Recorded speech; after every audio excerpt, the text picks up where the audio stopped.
Today, the worst is yet to come. Residents prepare to evacuate as heavy rain and flash flooding hits northeast Victoria. It's well and truly the entire summer's rain almost in just a 24-hour period. That is unprecedented.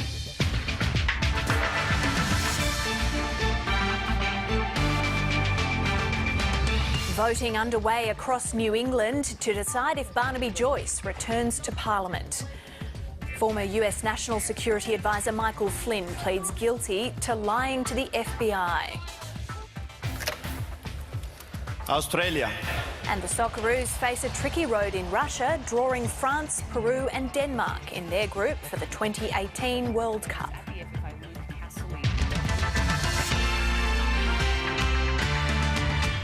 Hello and welcome to ABC News. I'm Joanna Nicholson. Let's check the weather around the capital cities first. A possible shower in Brisbane, windy and partly cloudy for Sydney. Showers and, a possible storm in Canberra.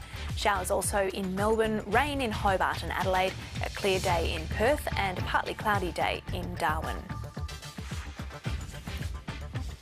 The town of Euroa in Victoria's northeast is under threat from rising floodwaters, which have already forced some people from their homes, while others have been unable to leave. Already, the State Emergency Service has received more than 1,500 calls for help, and at least 2 flood rescues have been carried out. A severe weather warning is in place for much of the state, with forecasters warning an unprecedented amount of rain will fall over the coming days. This has been a very serious event, as we've seen flash flooding in a number of metropolitan locations, and of course the worst affected areas, as we had predicted, are indeed the north of the state. There are prepared to evacuate notices that are currently active for Euroa and Myrtleford, and there remain obvious concerns for the Wangaratta area. There'll be regular updates on those.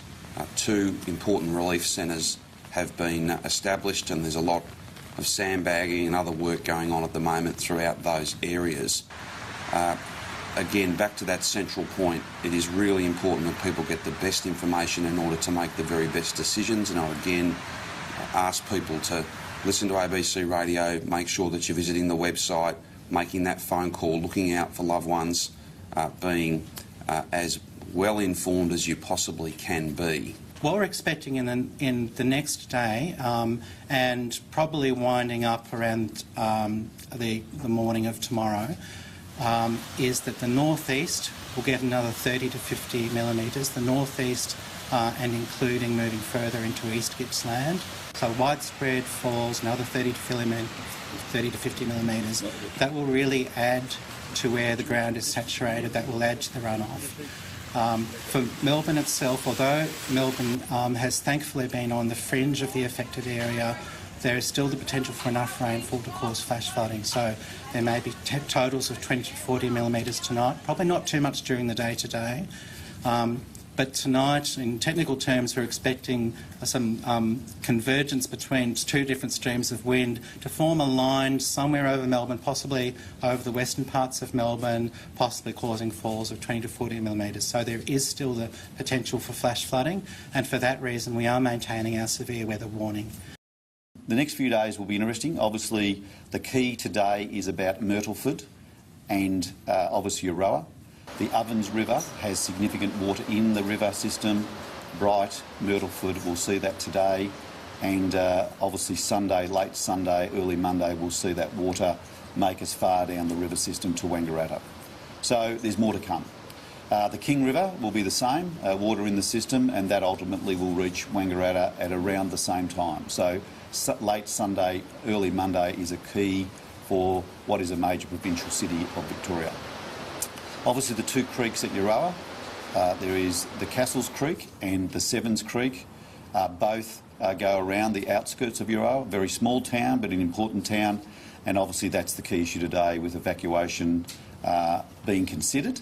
The community has been asked to prepare for evacuation, and Victoria Police, along with the agencies, will work that through of whether that town, along with Myrtleford, will need to be evacuated, and obviously that's something that will be issued as the circumstances change. So it's a fairly dynamic situation. Now, as we just heard, northeast Victoria is bearing the brunt of the wild weather. Some homes have already flooded and a caravan park has been evacuated.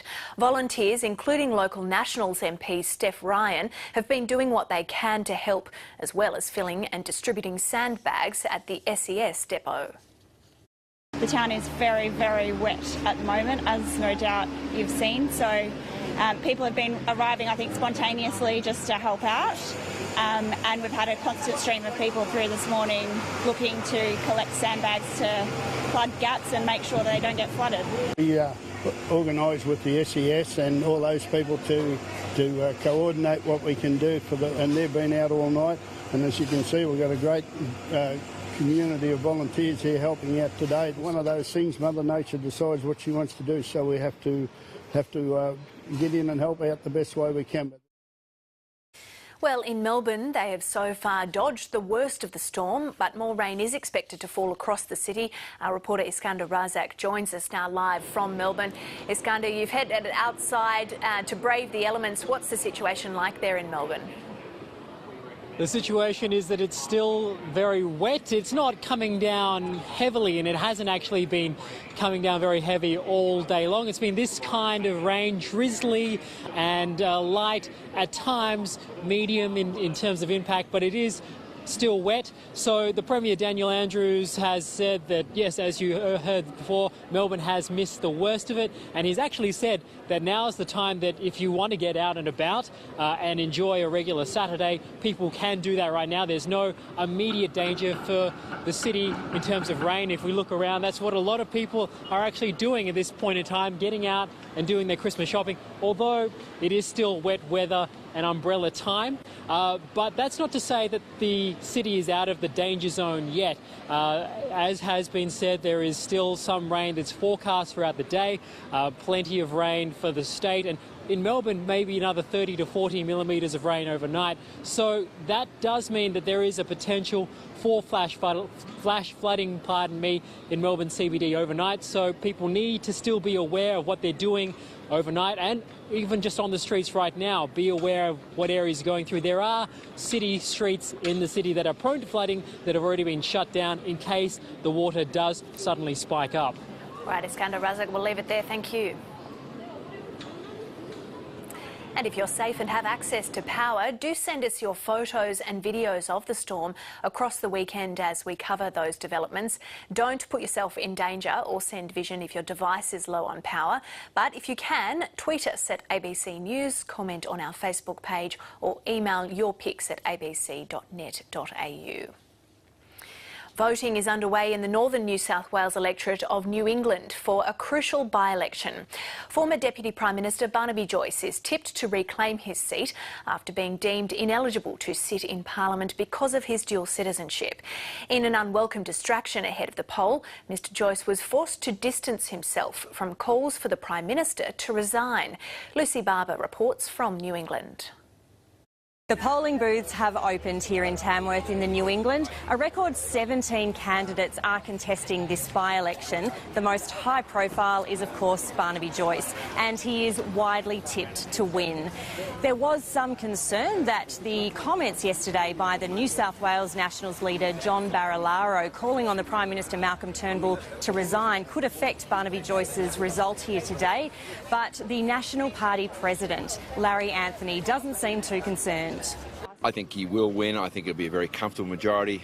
He may well improve his margin, but it's been a really unusual election because most by-elections it's a protest vote against the government of the day. But not this time. The majority of people that sit in New England, they just want Barnaby to get back in his job. The sense we're getting from the community here is that they too expect Barnaby Joyce to win. But there is a sense that people are disenchanted with politics in general. They're tired of elections, they're tired of bickering in Canberra, and they want the chaos and disunity to end. How do you feel about the state of politics in general? Disappointed. Did you hear John Barilaro's comments yesterday? Yes, I did. What did you think of them?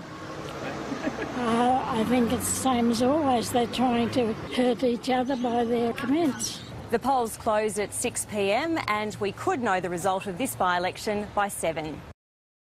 Lucy Barber reporting there. One of the big three global credit ratings agencies is warning that a banking inquiry could hurt Australia's financial sector, regardless of its findings. Fitch Ratings says the Royal Commission announced by the federal government could weaken the reputation of the banks, which could impact on their profitability. The head of the Fitch's Australia and New Zealand Financial Institutions Group, Tim Roche, says uncertainty is a risk. Police are searching for a 9-year-old Sydney boy who went missing on Friday afternoon. Mario Caruso, who has a mild intellectual disability, was last seen around 4:30 p.m. in Balgowlah on the northern beaches. The boy is described as being of Mediterranean or Middle Eastern in appearance, and police say his family are very concerned. A 9-year-old child was reported missing to police at Dee Why. Since that time we've been conducting a number of searches, as has the family, in a variety of locations on the beaches, trying to locate him. The child, as I say, is 9 years old, described about 151 centimetres tall, Mediterranean appearance, medium build, black hair, wearing brown pants, sky blue t-shirt with collar and long sleeves, and brown boots.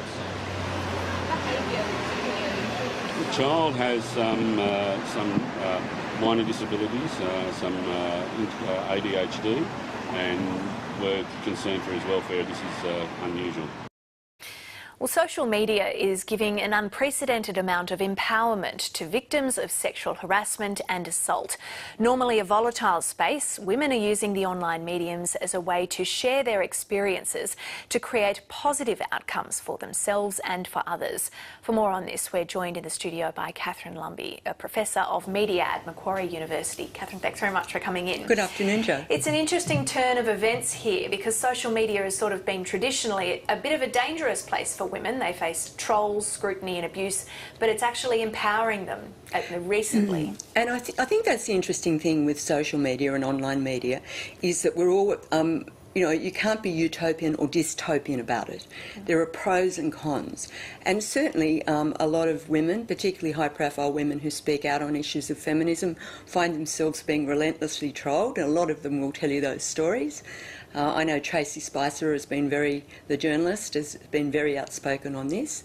But I think if you look at, say, take a group called Destroy the Joint, which some viewers will be familiar with, which was formed over a tweet Jane Currow, who's a commentator, sent out when Alan Jones, the radio commentator, came out and said that women leaders were destroying the joint. And so she sent a little tweet out that said, well, I'm a woman, it's Friday night, I'm having a glass of wine, I'm thinking of new ways to destroy the joint, as a joke. And very rapidly, this huge movement grew. Jenna Price, the journalist and academic, set up a Facebook page. There was a Twitter hashtag developed. And it's gone on to be a group that's been very active and very activist from a women's rights perspective. Is that the key, the sharing of experiences, I guess creating solidarity, not only in finding common ground, but also sharing experiences of abuse and trolling and those sorts of things, and then people are able to realise that it's not just them?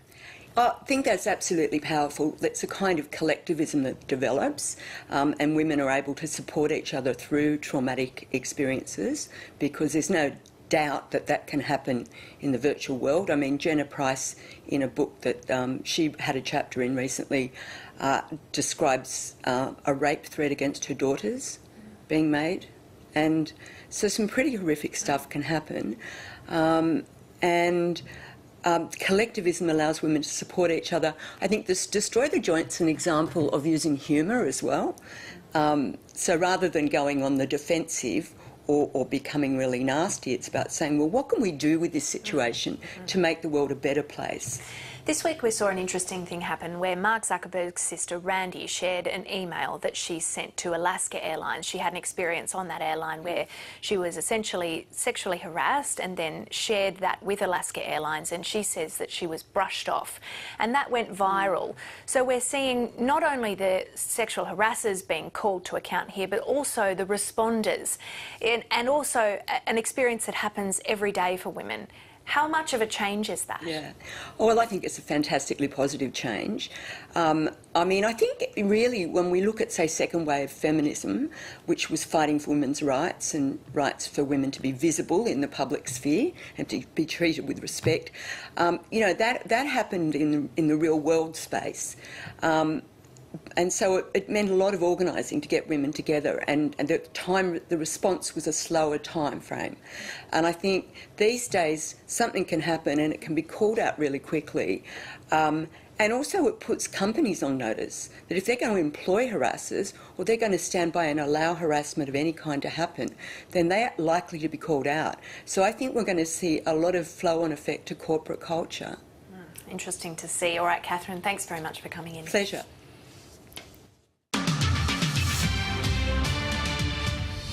The US President Donald Trump's former National Security Advisor Michael Flynn has pleaded guilty to lying to the FBI about meetings with Russia's ambassador just weeks before Donald Trump became president.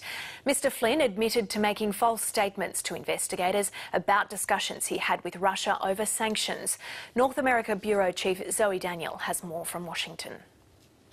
This relates to conversations that Mike Flynn had with the then Russian ambassador to the US, Sergei Kislyak, back in December of 2016. So Donald Trump had won the election at that point but had not been inaugurated.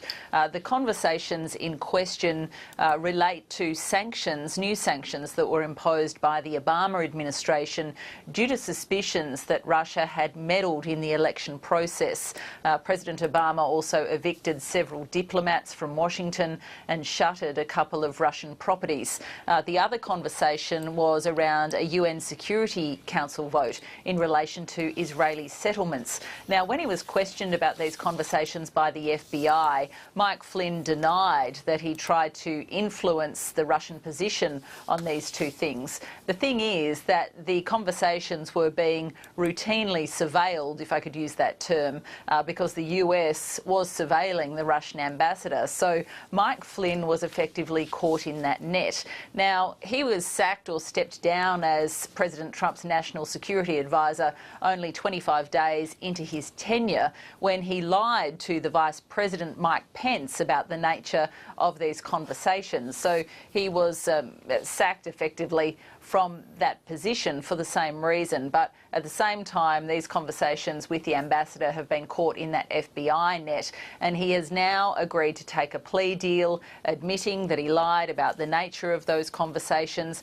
but more to the point, saying that he will now cooperate with the ongoing investigation into Russian meddling in the election, and specifically whether the Trump campaign colluded with the Russian government. One thing that was mentioned in this hour-and-a-half court hearing here in DC this morning was that Mike Flynn claims, for example, that he was directed by a high-level member of the Trump campaign team to reach out to Russia. Now, there are several sources being reported here in US media this evening that that person who did the directing was Jared Kushner, an advisor to the president and also his son-in-law who's married to his daughter Ivanka Trump. And Jared Kushner has also already been a person of interest to this FBI investigation into Russian meddling. The other thing that will be in question is whether Donald Trump himself specifically directed Mike Flynn to reach out to Russia. Now, it's been reported, for example, that the president asked him to do so on the basis that perhaps the US and Russia could work together to beat Islamic State. Now, on the face of it, there's nothing wrong with that. So these are the sorts of things that the investigators will be looking at. Donald Trump's lawyer has put out a statement saying that the false statements involved mirror the false statements to White House officials, which resulted in Mike Flynn's resignation in February of this year, as I mentioned, that there's nothing about the guilty plea or the charge that implicates anyone other than Mr. Flynn. However, Donald Trump has repeatedly tried to shut down the investigation into Russian meddling in the election, and also specifically the investigation into Mike Flynn. You'll remember in that now infamous conversation with former FBI Director James Comey in the Oval Office that Donald Trump asked James Comey for a loyalty pledge, but he also specifically asked James Comey to see his way clear to letting this go, that being the investigation into Mike Flynn, saying he's a good guy. Now, that raises all sorts of questions, obviously, about what Donald Trump's reasons were for wanting to stop not only the investigation, but the investigation into Mike Flynn. Zoe Daniel reporting there. A Christmas market near Berlin has been evacuated after a suspicious device was found. Police cordoned off the area after being alerted about a suspicious object delivered to a pharmacy. Police and special forces discovered the device contained several hundred grams of nails and a metal cylinder. Experts used a robot to defuse the device. Authorities in Germany are on high alert. Last December, 12 people were killed when a truck was driven through a Berlin Christmas market. Pope Francis is in Bangladesh, where he's met with a group of Rohingya Muslim refugees who have fled violence in neighbouring Myanmar. During the meeting, the pontiff used the word Rohingya, saying the presence of God today is also called Rohingya. It's the first time during his Asia trip he used the terms after refraining from using the word while in Myanmar, after receiving advice that by doing so he may see Christians in the country face a backlash. Non chiudiamo il cuore. Will not close our hearts. Non guardiamo da un'altra parte. Will not look at the other side. La presenza di Dio oggi anche si chiama Rosinha. The presence of God today also calls in this way. Well, now it's time for sport. Here's Georgie Tunney.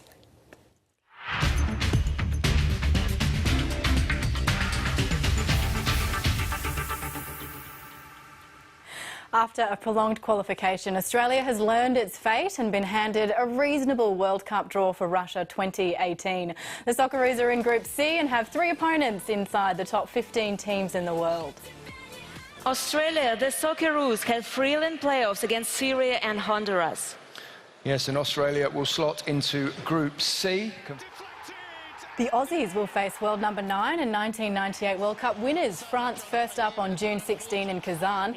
The Aussies must then take on number 11 and 12 in the world, Peru and Denmark respectively. Reigning world champions Germany have drawn Group F with Mexico, Sweden and Korea Republic, while Group B is perhaps this tournament's group of death, if we are to call any of the groups that, with Portugal, Spain, Iran and Morocco. Graham Arnold is demanding a better showing from the A-League champions next weekend in the Sydney Derby, despite another winning performance. The Sky Blues backed up their recent FFA Cup victory over Adelaide United with another strong win over the Reds, but their coach wasn't impressed with their early tactics. Really good by Wilkshire. Babo!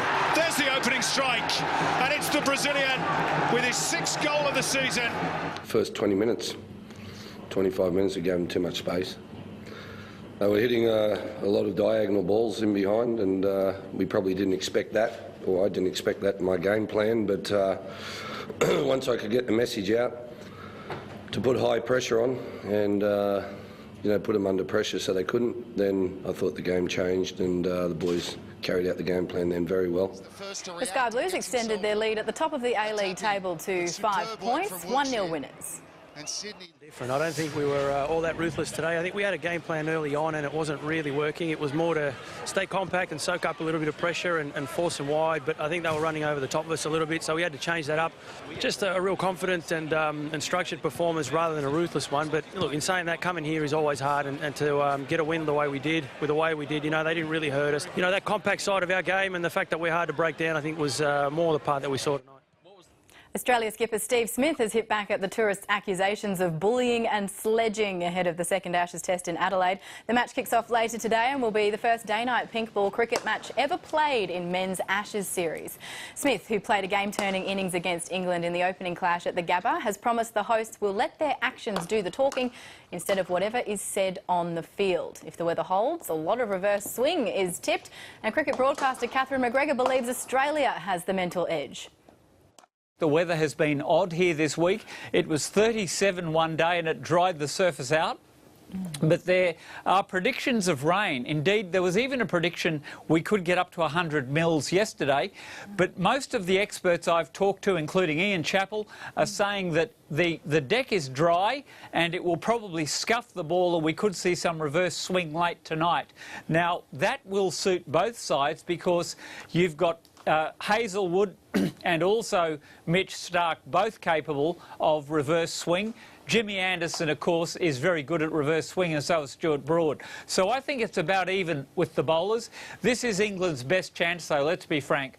They really have to step up tonight or over the next few days and equalise this series. It is theoretically possible for them to retain the Ashes and lose here, but if they go down here, they're really looking down the barrel of a whitewash. To another war of words, and the respective coaches of Australia and England, Queensland greats Mal Meninga and Wayne Bennett, both want free-flowing rugby league in tonight's World Cup decider. Meninga took aim at Bennett's suggestions the Kangaroos have slowed down the ruck too much throughout the tournament by providing his own examples of England's play-the-ball tactics. The Kangaroos are unbackable favourites to defend their World Cup crown. England has not defeated Australia in World Cup football in 45 years.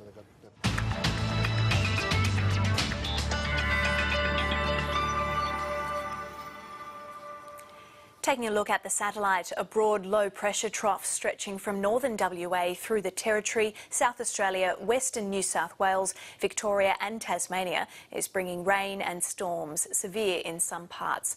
Moist onshore winds in southern South Australia, eastern New South Wales and Queensland are bringing a few patchy showers, clearer in southwestern Australia due to a high. Looking around the country now, Queensland storms in the south and east, locally heavy rain, hot in the northwest to warm in the southeast. To New South Wales, widespread showers and storms, locally heavy in the east, warm in the north but cool elsewhere. For Victoria, widespread showers and storms, heavy in the north and east, cool statewide and gusty in the south. In Tasmania, showers beginning to clear from the west, gusty and cool throughout. Clearing showers in the southeast of South Australia, warm in the northwest and cool elsewhere. To Western Australia, storms developing in the Pilbara and Kimberley, warm in the south and hot elsewhere. Widespread showers and storms in the north of the Territory, warm in the south and hot in the north. Looking ahead to tomorrow's forecast for the capital cities, showers easing for Melbourne. In Sydney, a late shower or two. There'll be showers also for Hobart and Canberra, a possible shower for Adelaide. Brisbane and Darwin, a shower or two and a possible storm, and a mostly sunny day for Perth. Well, that is the latest from ABC News for now. I'm Joanna Nicholson. Thanks for your company. See you shortly.